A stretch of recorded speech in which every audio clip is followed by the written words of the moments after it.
নমস্কার সুধী ভক্ত ও দর্শক মণ্ডলী, করুণাময়ী মা সারদা ইউটিউব চ্যানেলে সকলকে স্বাগত জানাই।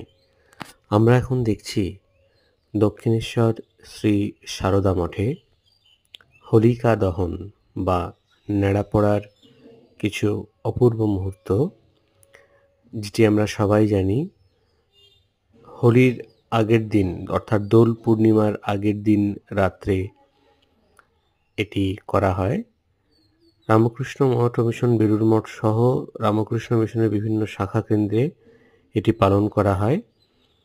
তৎসহ আমরা দেখতে পাচ্ছি এখন শ্রী সারদা মঠের প্রধান কার্যালয় দক্ষিণেশ্বর শ্রী সারদা মঠে হোলিকা দহন, দোল পূর্ণিমার আগের রাত্রে ভগবান শ্রীকৃষ্ণের পূজা এবং পূজার পর হোলিকা দহন যে অনুষ্ঠান, তার পবিত্র কয়েকটি মুহূর্ত। ভিডিওটি ভালো লাগলে সকল ভক্তমণ্ডলীর সাথে শেয়ার করবেন এবং এরকমই আরও বিভিন্ন ধরনের ভিডিও পেতে করুণাময়ী মা সারদা ইউটিউব চ্যানেলটি সাবস্ক্রাইব করে আমাদের পাশে থাকবেন। ধন্যবাদ।